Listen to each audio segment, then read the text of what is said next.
کہ ہم نے اپنے فالوورز کو اٹریکٹ کرنے کے لیے، اچھا بننے کے لیے پوسٹ بھی لگا دی، ان کی پکچر بھی شیئر کر دی، کچھ لوگوں نے ان کے والد صاحب کی پکچر بھی شیئر کر دی.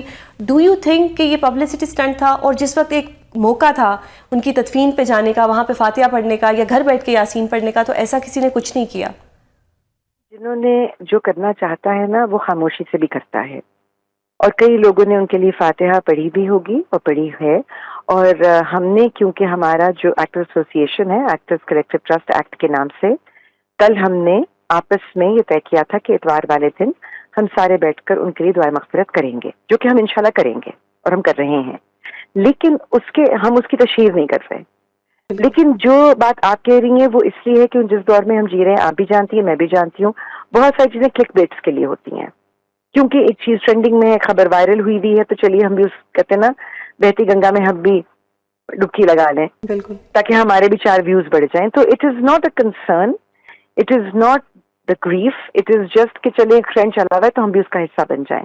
لیکن یہاں ایک اور بہت بڑی اور خوفناک چیز جو سامنے آ رہی ہے وہ یہ ہے کہ بحیثیت فنکار ہمارے ملک میں کوئی لاز نہیں ہے. ہمیں ایز این انڈسٹری کسی طرح سے ریگولیٹ نہیں کیا گیا ہے، کیونکہ بہت سارے معاملات جو آپ لوگوں کے ساتھ دیکھ رہے ہیں، جو لوگ قسم پرسی کے عالم میں تنہائی میں ختم ہو جاتے ہیں، ان کے بارے میں تو کسی کو پتہ بھی نہیں چلتا. اور وہ اس لیے ہمیں نہیں پتا. ہو سکتا ہے کہ ہمارا فائنینشیل پریشر میں آئی نہیں ہو، کیونکہ ہمارے پیمنٹس ٹائم پر نہیں ہوتی. ایسا لگتا ہے کہ آپ بھیک مانگ رہے ہیں اپنے ہی حق کے لیے. ہمیں کسی قسم کی کوئی رائلٹی نہیں دی جاتی. ہر بار جب ایک فنکار کا کام بکتا ہے تو وہاں سے کمائی ہوتی ہے، مگر اس فنکار کو کچھ نہیں ملتا. عائشہ آپا، عائشہ خان صاحبہ ایگزیکٹلی کے ساتھ جو ہوا، وہاں بھی مجھے لگتا ہے کہ کیا ان کا حق نہیں تھا کہ وہ ڈرامے ان کے جو بار بار ریپیٹ پہ چلائے جاتے ہیں اور دکھائے جاتے ہیں اور ڈب ہو کر دوسرے ملکوں میں بھی دکھائے جاتے ہیں، کیا ان کا حق نہیں تھا کہ وہ بہتر حالات میں رہتی؟ May be she could not even afford to have a servant. اگر گھر میں ان کے کوئی ڈومیسٹک ہیلپ ہوتی تو شاید ان کو ہی خبر ہو جاتی کہ کچھ معاملہ گڑبڑ ہے. اس طرح سے ہم نے ایک انڈسٹری کو جو کہ آپ کو کما کر دے رہی ہے، پوری دنیا میں آپ کا نام روشن کر رہی ہے، اس میں جو لوگ کام کر رہے ہیں، جن کا کام آپ بار بار بیچ رہے ہیں، ان کو آپ نے غربت کے اور تکلیفوں کے دہانے پہ لا کر کھڑا کیا ہوا ہے. عین ممکن ہے کہ حمیرہ گھبرا گئی ہوں، ڈپریشن میں چلی گئی ہوں، اپنے آپ کو اس لیے آئسولیٹ کر لیا ہو کیونکہ سوشلائز کرنے کے لیے بھی آپ کو ہاتھ میں کچھ ہونا چاہیے. بالکل. تو I don't know what happen to Humaira, لیکن یہ ساری چیزیں جو ہیں یہ وہ آئی اوپنرز ہیں جو اب ہمیں ہماری آنکھوں کے سامنے نظر آ رہے ہیں. بالکل. تو میم یہ جو اتنی زیادہ ایک گیم ہوتی ہے کہ جی کسی کے اتنے فالوورز ہیں، اتنے فالوورز ہیں، اس سے ہمیں ایک چیز پتہ لگتی ہے کہ کسی کے چاہے 7 لاکھ فالوورز ہوں، ملینز میں فالوورز ہوں، انسان جو ہے وہ قید تنہائی میں بھی جا سکتا ہے. آپ اس پہ کیا کہیں گی کہ یہ جو مینٹل ہیلتھ ہے جس کو ہمیشہ پاکستان میں اگنور کیا جاتا ہے، آپ کیا پیغام دینا چاہیں گی لوگوں کو کہ اگر کوئی کسی ڈپریشن سے گزر ہے، کسی آئسولیشن میں ہے یا کوئی انگزائٹی اس کو ہے، تو مینٹل ہیلتھ کے لیے کیا کیا کام ہونے چاہیے اور اس میں ہم سب کو مل کے کیا کردار ادا کرنا چاہیے؟ بی میں نے اپنی زندگی کے 15 سال پروگرامنگ میں as an anchor mental health ہی کو دیے ہیں، اور اس وقت یہ باتیں کی تھیں جب شاید لوگ سن لیتے تھے. آج تو لگتا ہے کوئی سنتا بھی نہیں ہے. لیکن سب سے بڑا مسئلہ ہے کہ یہ سوشل میڈیا جو ہمارے لیے ایک بہتری کا ٹول بن سکتا تھا، اس کو ہم نے آئسولیشن کا ذریعہ بنا لیا ہے.